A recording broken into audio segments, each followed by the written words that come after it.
Loud. Okay, so we are ready to go. So welcome everyone to this evening's session on branding's role in raising investment. This is the second in our fireside chat series for Q4. Last week we were talking about the importance of getting the legals right, and we were talking to Elle Barrett from Gunner Cook. And this week we are graced with the presence of the lovely Sapna Pieroux, who is the founder of InnerVisions ID and also the author of Let's Get Visible, and which she's going to hold up for us now. Yay! And which is a fab book, so do put it on your reading list. And also an award-winning businesswoman who has been nominated and won several different awards. So congratulations on those, Sapna. Thank you. And I'm also a client of Sapna's, so she's done my branding recently. So we're in the process of transforming it all again and having a branding update. So it was well overdue after a couple of years where lots of work had been done, but not always consistently. So it was really good to go back through that process and do it really quickly as well, which was the main thing, because I didn't have time to kind of hang about and spend ages getting it done. So that was great. So tonight's session then, really talking about the role of branding in raising investment. We're going to go through a whole different set of questions that I've got to pepper at Sapna. Some bits where it'll be a bit more discussion. If you've got questions as we go, just, there's only a few of us, put your hand up and just ask a question, and we can just go like that. So first of all, to kind of, I guess, set the scene, really, we're talking about this thing called brand. But Sapna, to you, what does brand actually encompass? Because I know quite a lot of people go, well, I've got a logo. Yeah. If I had £1 for every time somebody said that to me, well, I've had my brand done, I've got my brand done, I've got a logo, and I'm like, okay, your logo is not your brand. So the analogy that I've come up with that best describes it. So if you think of your brand as like, so the brand is actually the whole customer experience of your business, every touch point. But if you think in terms of actually where the logo sits, if you think about an iceberg, and the very top of that iceberg is your logo, because it's the most visible part. People can see it for miles. It's the most visible part, and it goes across everything. And that's kind of that little bit. Above the water is your branding, of which the logo is kind of the most obvious bit, but it's also typefaces, colors, and imagery, which all used consistently mean that even if your logo is not on a piece of collateral, it's instantly identifiable as being part of your brand collateral. So that's everything that's above the water. And below the water is the stuff that's actually what I call the sticky stuff that will make people feel kind of brand loyal and sort of feel that you've got, so it's things like brand values and your vision and your mission and your brand personality and your brand voice. So it's all the unseen stuff around your brand, but that's the stuff that will make the brand have more connection and brings an emotive connection. The branding above that's visual only makes that brand promise a bit more visual, right? So, but you have to have that brand promise and you have to have that deep connection before you can start. If you can just, it's not enough to just choose your favorite color or choose your favorite typeface. Because colors have an emotional reaction. People have emotional, psychological links to different colors, and typefaces as well can do that. So understand the brand first and then make it visual. Cool. Okay. And so we've kind of just talked about that iceberg of, tip to bottom, which is a lot actually when you look at everything that goes into building that whole iceberg. So if we're looking at early stage startups in particular, how much of the iceberg do they kind of need early on, and how much do they kind of build as they go? Because I think it's easy to feel overwhelmed with how much needs to be created, and B, to be worried about cost as well, of, you know, putting together this iceberg sounds pretty big and expensive, and, you know, so can you kind of do it in pieces, or is it iterations? You come up with a like a mini iceberg and then a bigger Yeah, and I bigger. would say that's a really good way of describing it, actually, Julie. So I would always start with a mini iceberg, because there's no point doing that top bit. It's just going to float off without a grounding. Yeah, right. So you just cut the top of the iceberg off and then it's gone. And I must find a better analogy than an iceberg. If anybody can get me one, because icebergs are melting, and we don't want that to happen to anybody's brand. But it's a good visual kind of framework. So yeah, well, I mean, I work with complete startups, and Julie, you've experienced the one-day branding workshop, but I do that for complete startups, and we actually work on that. So I've got a vision process which I outline in the book, Let's Get Visible. And it's 6 steps to being able to build your brand. And it starts with the strategy. So with, you know, VISION. So V is visualize.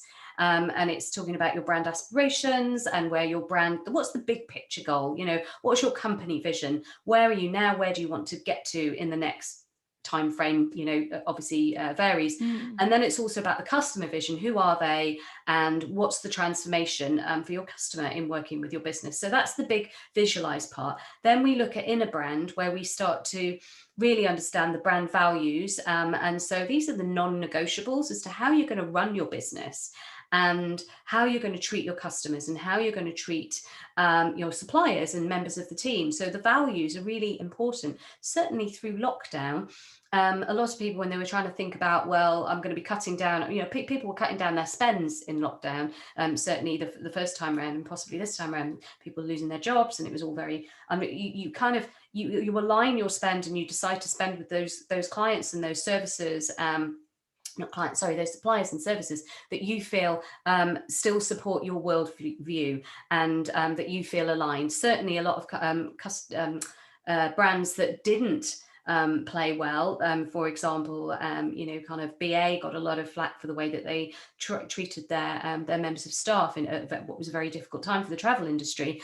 That can have negative repercussions for the brand. So it's about having those values, and if you say that you're a people-focused company, then you have to live those values. It's not enough for Nike to put out a, you know, hashtag Black Lives Matter, and then people expose them for having a male, stale and pale board of governors with absolutely no diversity whatsoever. So, you know, the brand, whatever you put out there on social media and in your branding, it has to be that you're living the brand, and that you've actually, it started from a set of values which are non-negotiable, and that's how you run your business.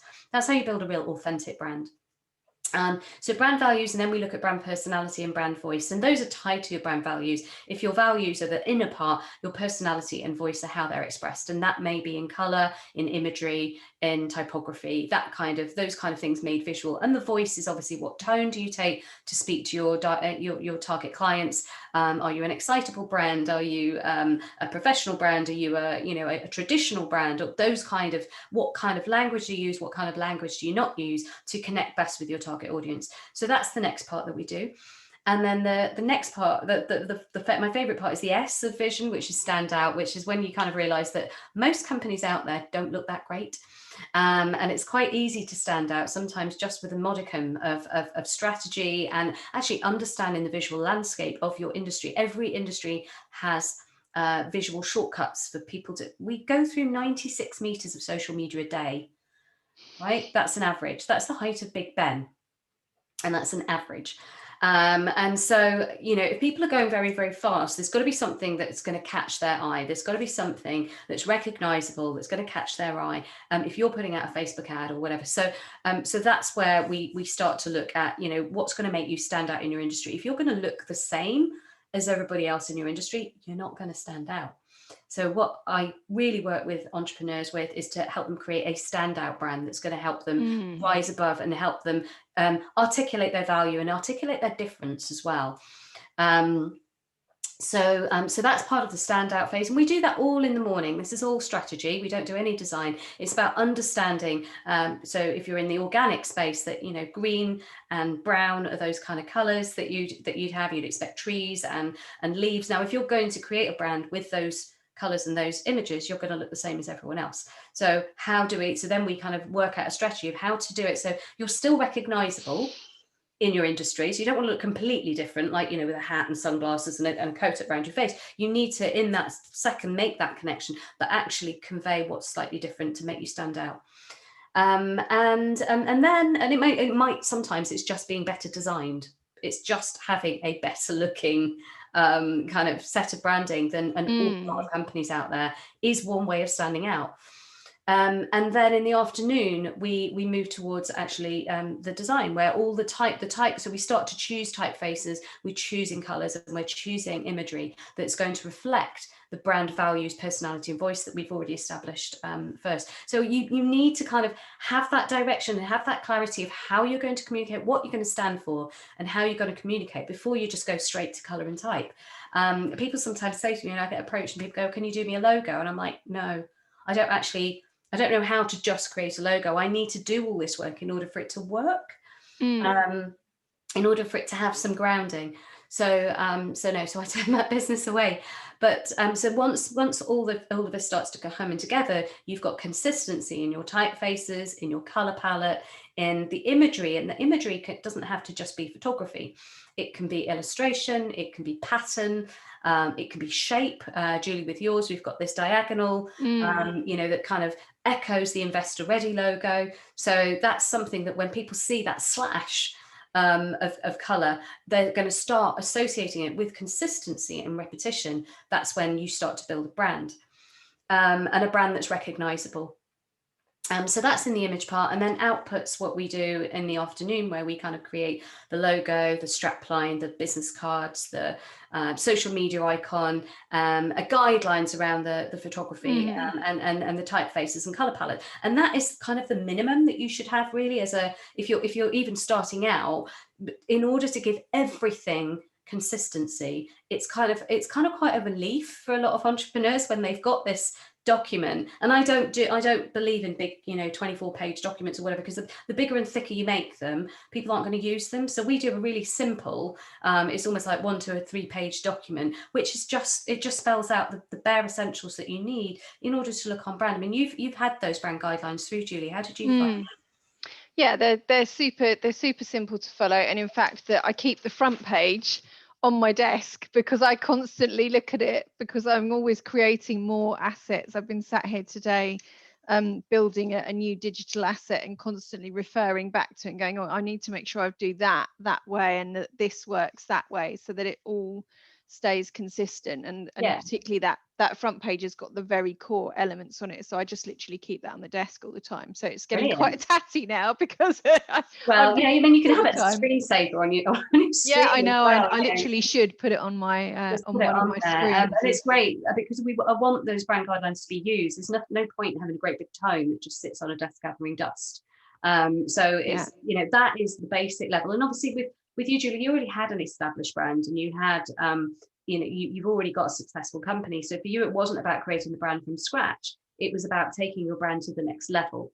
So as you say, you'd kind of lost your way a little bit, and we can still achieve that using the vision process, which we did, but it's just a slightly different emphasis. For you, it was about brand evolution. And I say to my clients, it's about brand evolution, not revolution, which is where we look at the N in vision is about nurturing your brand as it grows, and that's the stage that you're at. So you've got brand growth. You're starting to you're starting to create more and more collateral. You need a little bit more focus and direction in order to make sure that that's all consistent as the brand reach grows. Sure, brilliant. Okay, so we've got this kind of basic amount of stuff that startups need when they first go out. Let's kind of move on to talk a bit about investors' expectations from a brand perspective.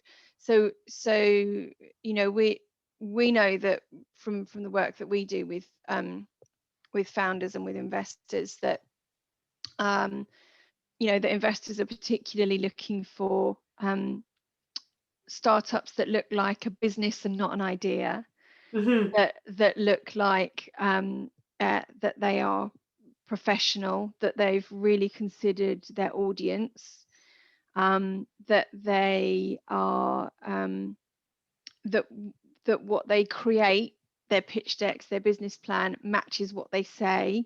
Yeah.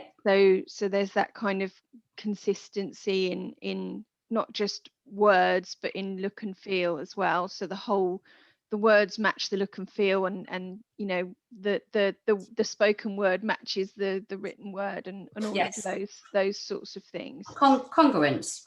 Absolutely, yeah. So and what's your you know, what's your take, I guess, on what brand can create in someone's response to it, like an investor that's looking at, you know, at your pitch deck, at your business plan, at Right. your website, at all of your assets.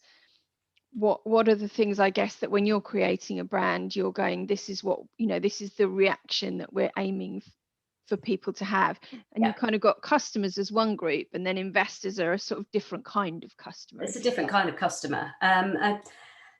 The thing about a great brand, and as I say, the brand is not just the visual, but certainly we establish what that brand stands for and then make that visual. The thing about a great brand is it inspires confidence. And that confidence works sort of three ways. It works with confidence for the entrepreneur or business owner in putting their idea out there, and it makes their idea visual. One of our mutual contacts, Julie, Alexander Siri, talks about brand and branding as almost like it's almost like giving birth, which I did sort of, when he first said this, I thought, well, you're a 28-year-old single man, what would you know about giving birth? You know, but actually it was a really great analogy, because when you've got this idea and it hasn't got a visual form, it stays an idea and it's kind of in your head and you're trying to describe it to people, and it doesn't land until you've got something to go, this is what it looks like, and then people go, oh, I get it, and suddenly it becomes real. So in the same way that when you're pregnant with a baby, the idea of the baby's there, but some people might not even know that you're carrying this child until the child is born and becomes visual. That's when it's kind of becomes real. So for a lot of my startup clients, when they see their brand come to life, it's a really emotional moment for them, because everything they've dreamed of putting out there suddenly becomes tangible. It's real tangible. And that's the same for investors. So investors see the brand and see the branding, and it becomes believable, it becomes tangible, it becomes real, it becomes something that they can trust as well. And then the same when you get to the level of, you know, once the brand is launched and you've got the consumers there, that consumers will have more trust in a brand that looks pulled together, and looks cohesive and consistent and sure of itself. And it won't look like a company that's just going to, you know, kind of be here one day and then gone the next. I've got a model in my book, if I can show you. Sure. This Do Say See model was something that I came up with a few years ago, and it was kind of the number one mistake that entrepreneurs make with their brand. And it's the order these are the three elements of building a brand. It's everything that you do, everything that you say, and everything that people see.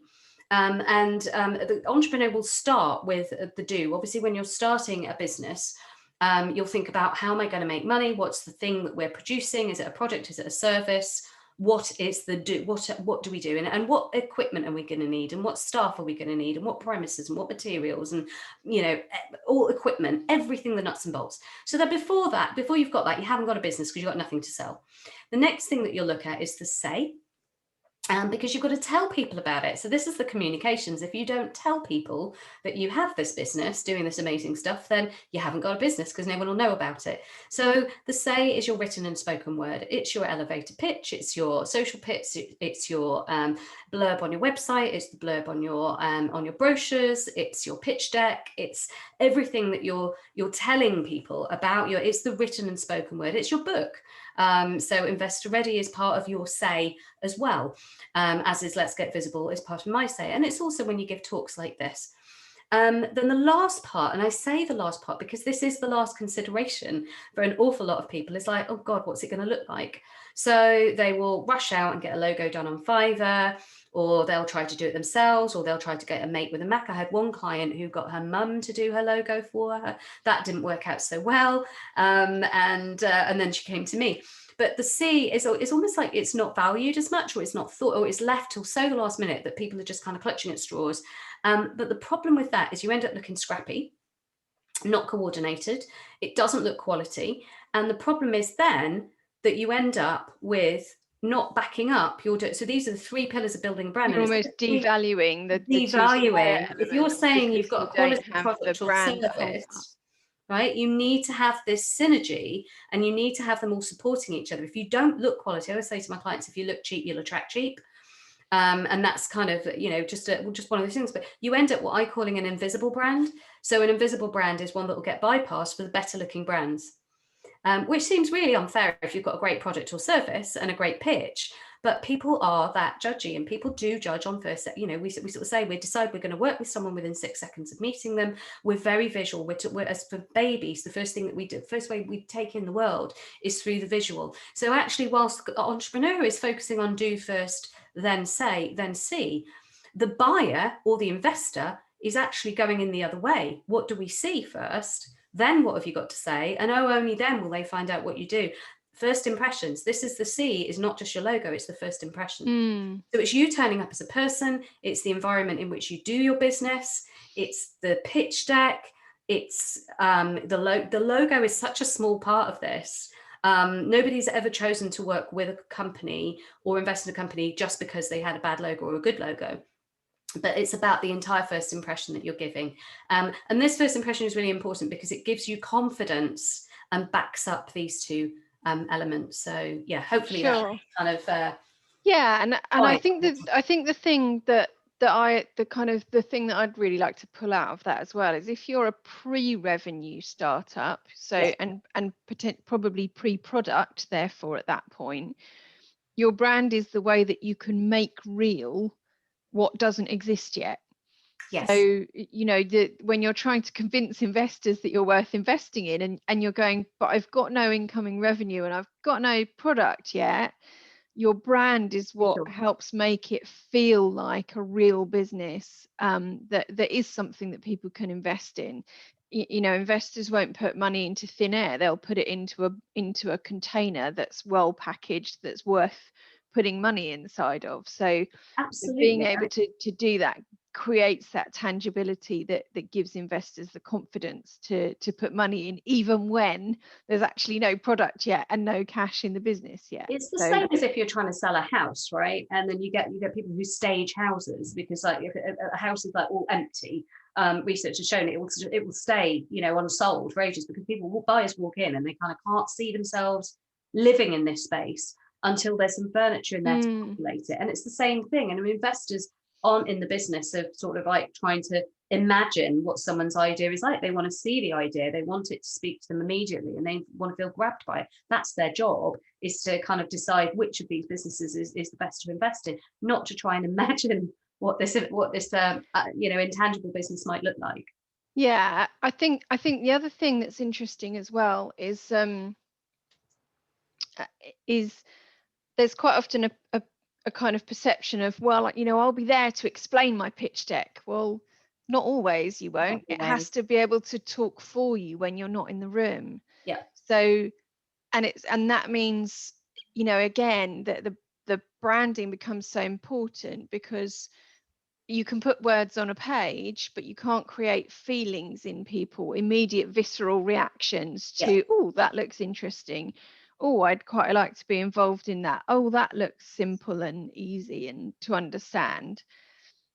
And if there's no one there to explain that to you and to give you that kind of context, words on a page aren't going to excite anybody. So creating something that can speak for you when you're not there, or can allow your team to speak consistently when you're not there. Absolutely. Again, just kind of, it almost, allows you to clone yourself as an entrepreneur, because the deck can speak by itself, the team can speak by themselves, because they've got that ability to all have that consistent base to start from, I think. Yeah, it's going back to the brand guidelines, isn't it? As you scale a business as well, and there are more and more people producing collateral and being involved in the business, you need those brand guidelines, keep the brand looking on track, no matter who's producing that collateral, in order Mm. for you to look like, as the business that you're on track. If you've got a business and you haven't got those brand guidelines and you haven't established what this brand stands for,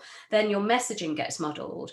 You may sort of start experimenting with different colors and experimenting with different typefaces. And, oh, today I'll use this typeface because it's Been there. Tuesday and I'm feeling a little bit pink, or, oh, that typeface, I'm not really sure, is that typeface right, or should we try another one? And it's a big old waste of time. You know, it's a that's not your job to be thinking about typefaces and colors. If you've got that sorted out for you, you can just get on with actually doing what you're best at. Having that decision taken away, not decision taken away, but having it, that consistency, so you don't need to. It's a bit like Steve Jobs wearing black every day, right? He got that was his brand, and he just wore the same thing every day. So you don't need to think about it. Mark Zuckerberg does the same. It's the same with your brand guidelines. You don't need to think about it, so you can just get on and be awesome. Yeah, definitely. And I've got to say that is absolutely true about almost increasing your productivity, because you're not wasting time on how should that look, because you already know. So I go in to create a PowerPoint document, or this data room dynamic checklist that I was creating today, and I already knew, right, headers are going to be like that, look and feel is going to be like this, bang, bang, bang. And it was all about the content then. So, you know, it does really speed up your kind of creative process as well, which I think is really interesting. Okay. Wait to hear. Yeah. Cool. So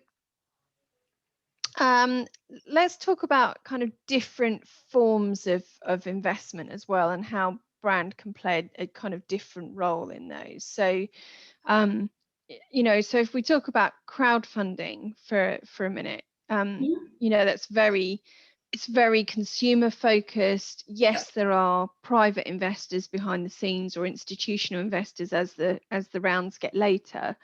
But if we look at the example of Heights, who raised on Cedars this week, they they started their round on, when was it? Friday? Yes, Friday, intending to raise £1 million, and they raised £1 million in the first 20 minutes.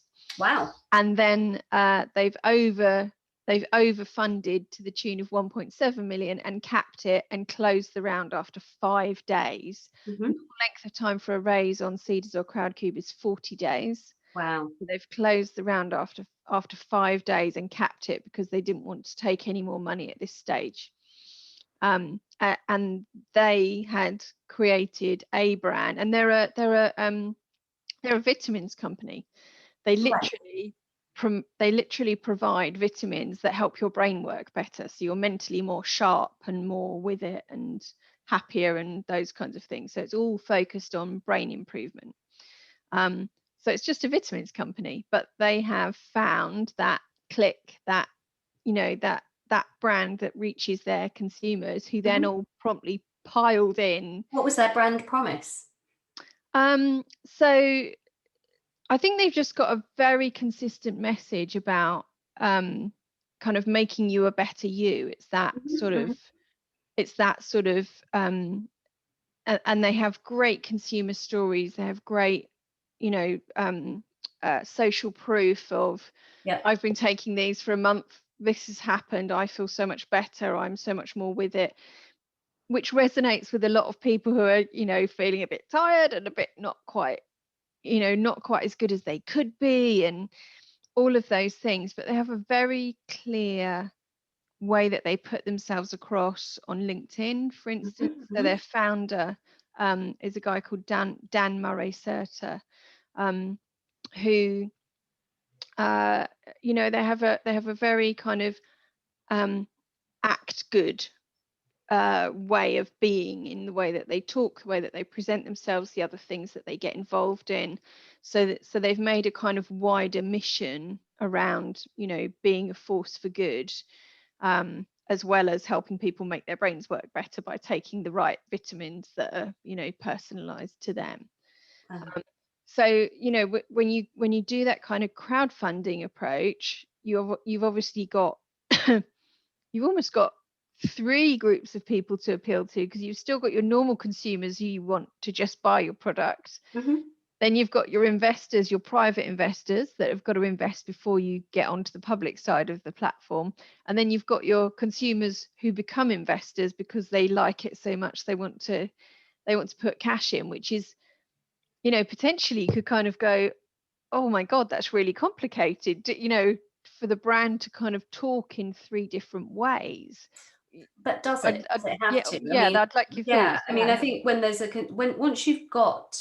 once you've talked about the brand vision, so in the visualize stage, when we talk about the company vision, that's kind of the big goal. You know, it's the why. It's the Simon Sinek start with why. And I think if that why is a good strong proposition, then you know, we're not talking business to business or business to consumer. We're talking, you know, that old human to human. If it's something that genuinely is going to make a difference and is solving a problem that we can all identify as human beings, then there's a value to it. And that's where the investor side comes in. But I think the brand promise, that's why I was asking, what is the brand promise? How are they going to change the world? How are they going to make that difference? Working on getting that bit right is going to then aid all the communications going forward and the imagery and everything. So it's working on that visualized bit and the inner brand that is again going to give that consistency of message. And I don't think it is three different messages, actually. You know, I think for people who want to take these tablets and get extra brain power, well, who wouldn't, frankly? I'm guessing that some of the investors probably want a piece of that as well. You know, as in want to take the tablets as well as invest in a company that can help people be their best selves.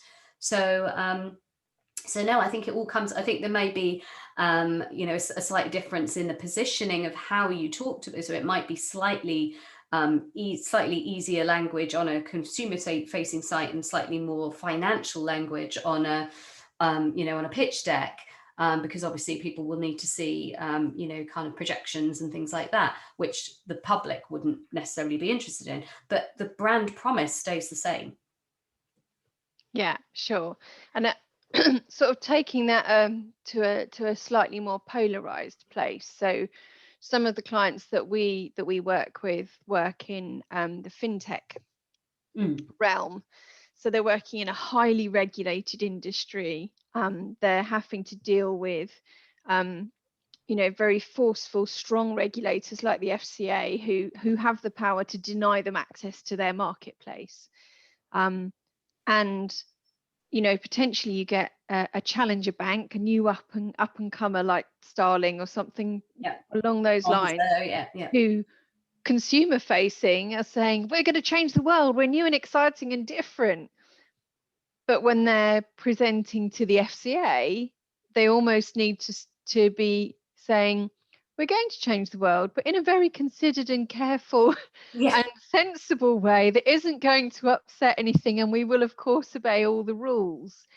And I'd kind of love to kind of hear your thoughts on how you might use your brand in you know, in such different scenarios like that with such different audiences, whether you would kind of tailor some bits to absolutely, yeah. to, I mean, the brand play promise to that stays audience. the same. The brand promise stays the same, right? They're going to change the face of banking or whatever, but then you need to kind of put your professional head on for the investor side and can actually show them how you're going to do that and how you're going to, you know, follow regulations and all of that. Well, consumers don't really care about that as much.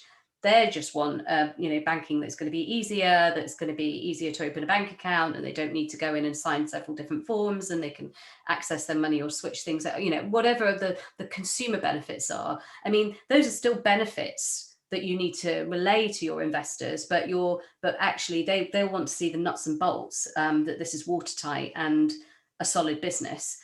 So there's a lot more detail, obviously, when you're speaking to investors. But the brand promise, we're going to change the face of banking, stays the same. And the brand, and therefore the brand stays the same. You know, kind of the vision that they have is still the same message. Apple's message didn't change, from investor. I'm sure if they had investors, but it wouldn't change if they were going. It was about think different or think differently. It should be think differently. We're British. They said think different, but their whole thing was the same message to consumers as it would be to possibly to investors, and is that they're switching up the way that IT works. They were a challenger to Microsoft, and doing things in a very different way. So revolutionizing technology and making it really accessible and making it really intuitive and easy to use, and all of those things. It's the same brand promise. Sure. Okay. I'm hoping that makes sense. Yeah. It does. Again, it just comes back to that consistency point, doesn't it? But kind of using it to. Well, it's a bit like, how you'd speak to your boss as opposed to how you'd speak to, a friend. That's kind of like, you kind of put yourself in a slightly different mindset, but it's still the same story. Yeah. But would you, if you were producing consumer documents as opposed to documents for a regulator, would you change the imagery that you'd use? Would you change the kind of the shift of color emphasis or anything, or would you kind of go, no, we're just going to stay true to who we are and do the same for everybody? I think the brand should stay the brand and should be consistent, definitely. Obviously a pitch deck's going to look different to an advert on Facebook, for example.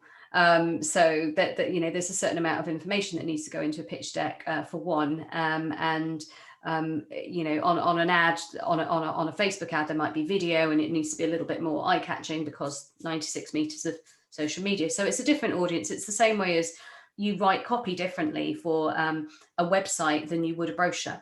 So with a brochure, and whenever clients work with me on their brochures, firstly I'll send them back and go, right, half your copy, that's too much copy, because everybody has too much copy, and we haven't got enough time to read all that, so half that. But then when you get to the website, it's like, let's halve it again, because the way that you sit and read a brochure or a pitch deck is much more considered, and you spend more time with it than you would on a website or on a Facebook feed. So it's about tailoring your message style to the environment that it's in, as well as your audience. But I wouldn't say that things like colors should change, because that is the brand recognition and imagery and things like that. I would say stay fairly consistent, but the content will change depending on who's reading it and in what format. Cool. Okay. So we talked about we've talked about kind of crowdfunding for angel investors who are individuals who are kind of high net worth or sophisticated investors who are looking at investing. I think we've kind of almost answered the question, because we've said it doesn't really matter whether you're crowdfunding or whether you're going to angel investors or a venture capital fund. Your look and feel and all of your visual brand elements remain the same. Should stay consistent, yeah. Yeah, and your but you might potentially alter your tone slightly to be more serious or more fun, and therefore you might alter some of the wording that you'd use as well to play. So you'd play more with the word elements of your brand, depending upon who you're going to, rather than the visuals, as it were. So let's kind of take a step away from specifics and look more at kind of periods of time capturing the zeitgeist of a movement or a the time is now in 2020. What does brand look like now? Is there an expectation, particularly for startups, to look a certain way, to have a certain, I don't know, freshness, or avoid that kind of old-fashioned corporate branding look? What's the? You know what? I think it's more. There are fashions. I've been looking at brand trends and brand future trends over the next 10 years, actually, and have created a presentation around that. it's less about the visual, and I shouldn't be saying that, because that's, you know, taking me out of a job. Actually, you do need to look good and you do need to look the part, but it needs to reflect something deeper, as I've said already. And people connect with brands that, certainly in 2020, you know, 2020 changed the way we live forever.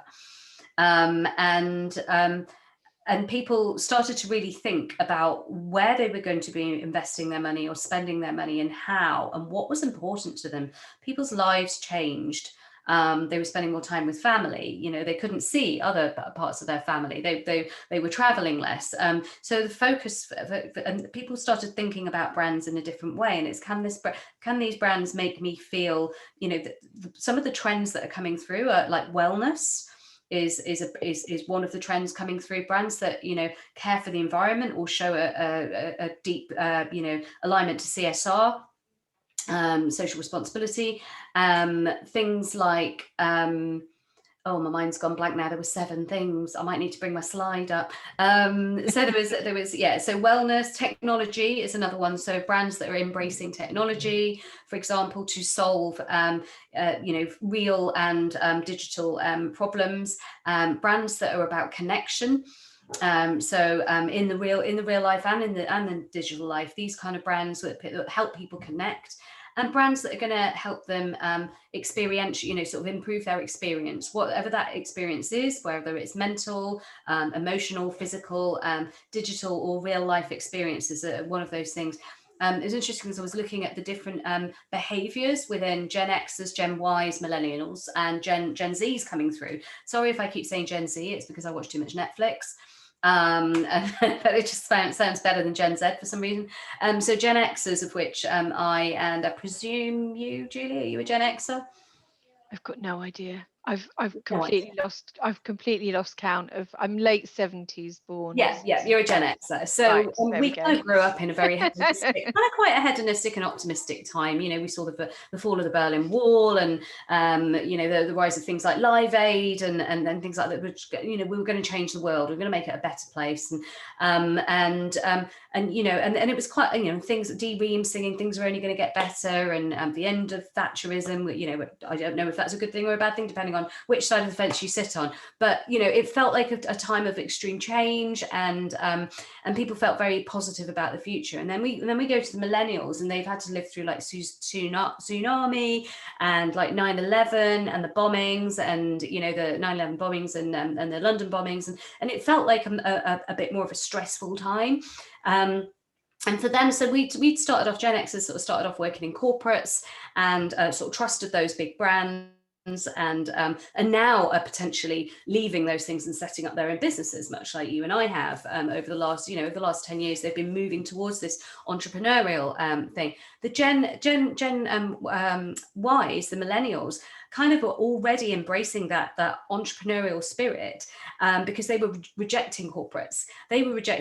And that's how you get all the little hipster cafes and all the little pop-up shops. That's kind of the, you know, that's kind of the hipster kind of area. Gen Z coming through now, who are estimated to take 40% of consumer spending by the end of this year. That's a huge amount. These are people that are coming of age, that are leaving university, that are going into the workplace now.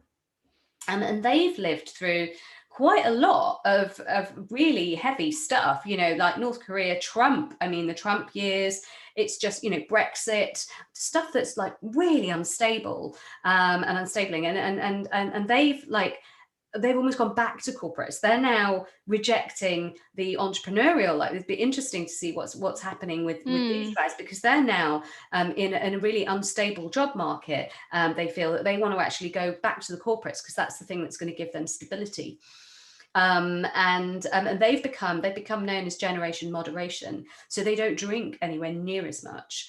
You know, only 15% of them say that they have a drink once a month, as opposed to 28% of millennials. Their generation moderation, fear of social media overshare, has made them very cautious.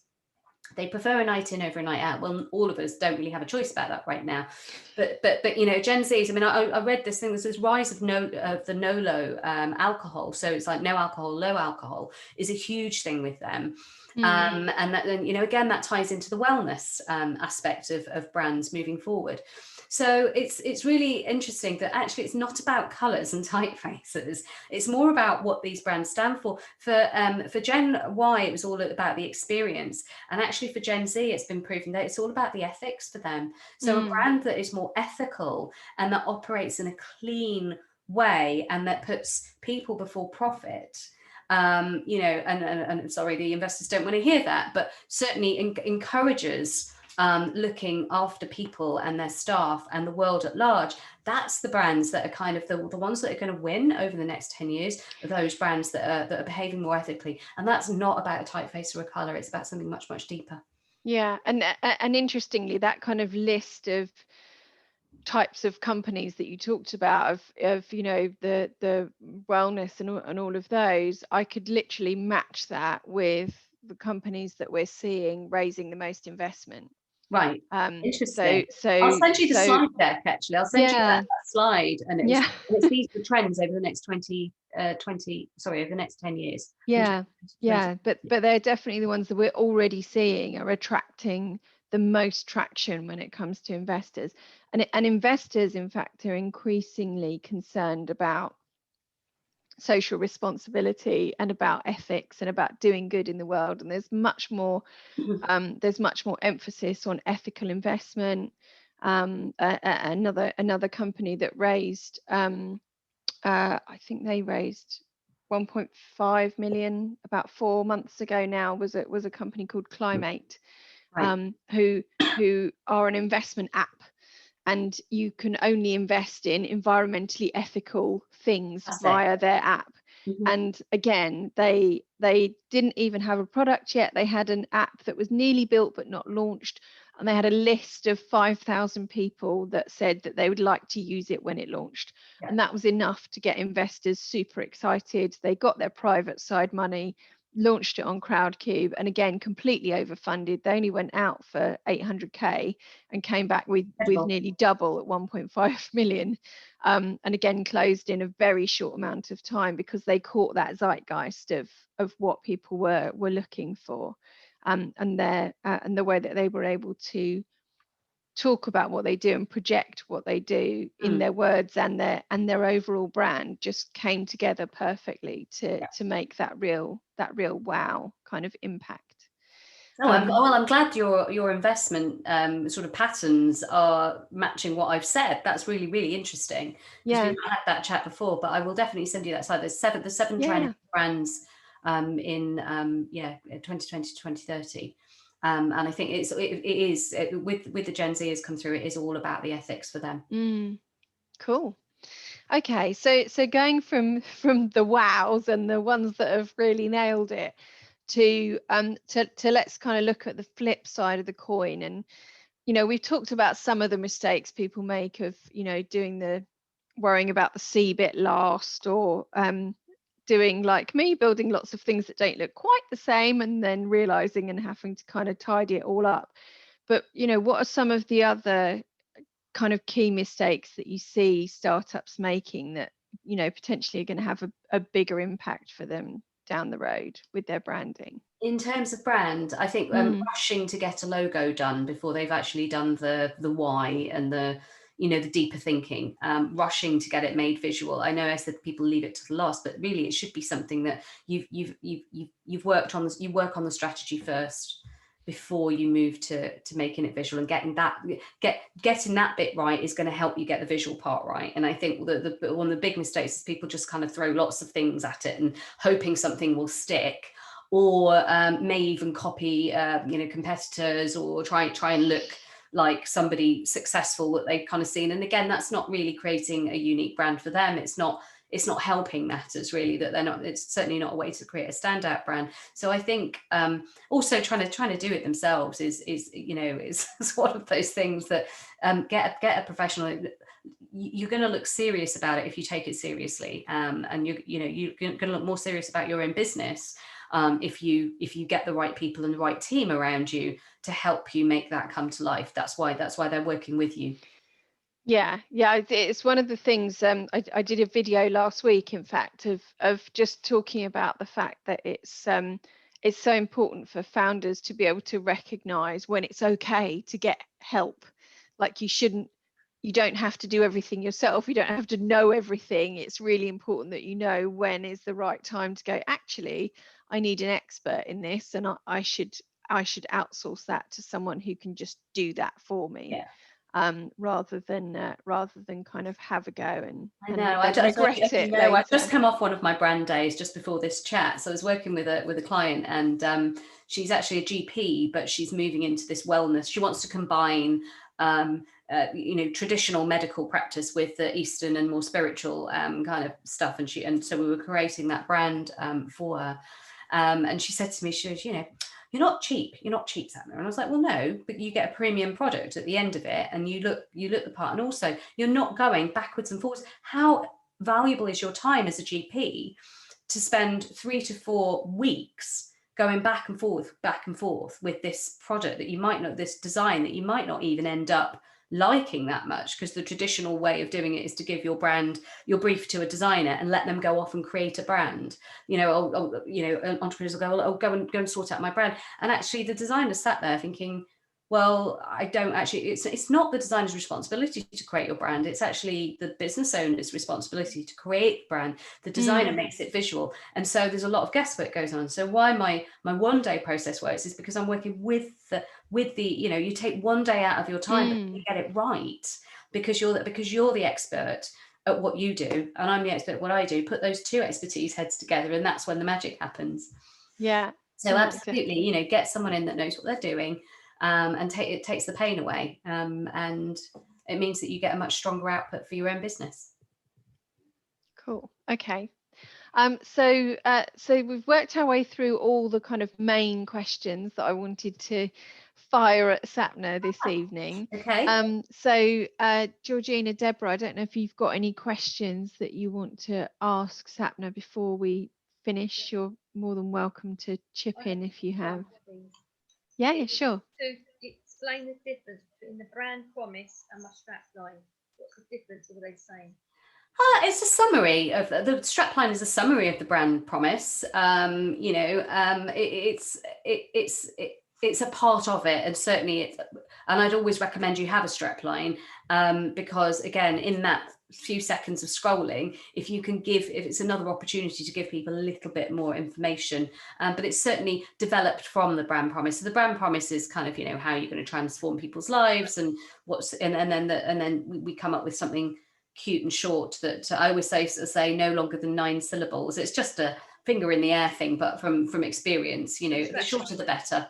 So I had a strapline on my signature strip of my email, but I suggested to take that off because that gave away too much what I was doing. So is that for your strapline? Could that be on there or not? What was it? Well, it depends, because you're pre-launch, aren't you? Yeah. Right. So there's an element of remaining in, I guess, in stealth mode until you're ready for launch. Right. Yes.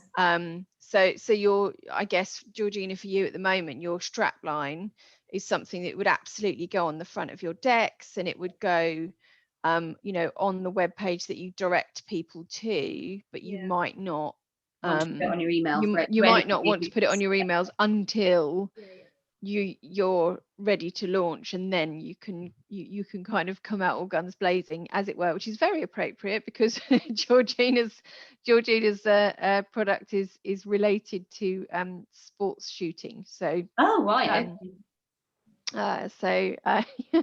intrigued now, but I can't ask what the unintentional pun.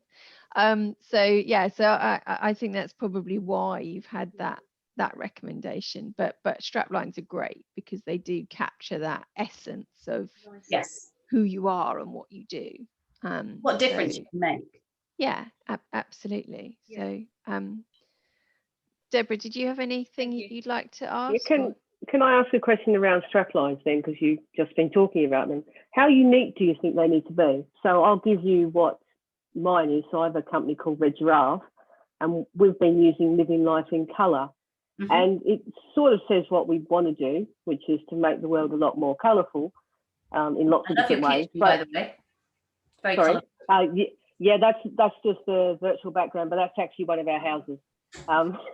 That's exactly how it looks, but we don't live there, unfortunately. So how unique do you think they need to be? Because this is not Living Life in Colour, is probably a paint company's probably used that. Yeah, or a TV company. It sounds like something that a TV company. I'd certainly try and come up with something that other people aren't using. But as long as it's not trademarked, I mean, it's kind of, that's, I would try and make it, you know, they're words, and it's really quite hard to trademark.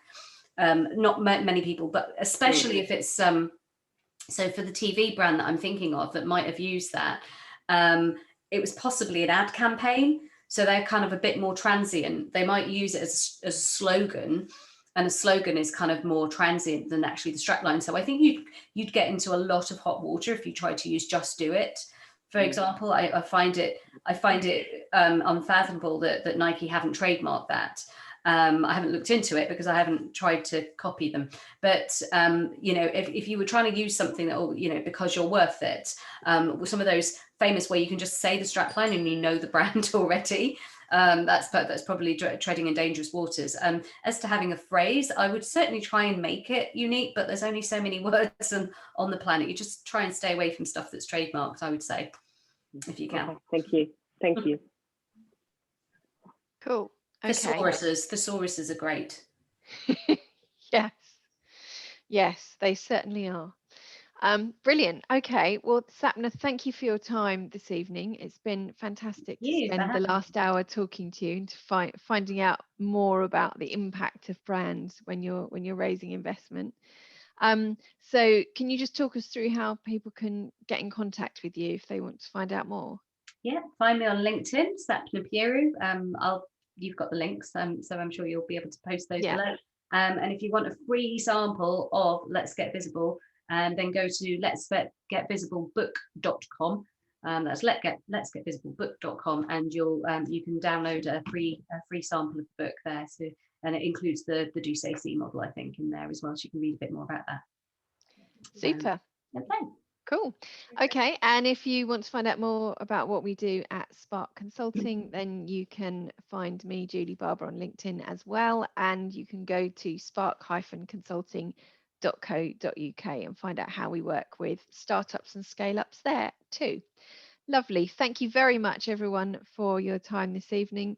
Hope you enjoyed the session, and we'll look forward to next week's, which is all about sizing your market. We'll be talking to Jamie Snowden, who is an expert market analyst, and he'll be sharing his tips on how to make your numbers look credible when you're telling investors that actually there are 50 million people who would love to use your product. So we'll be looking at that challenge next week. So thank you very much. Thank you. Bye-bye. Bye.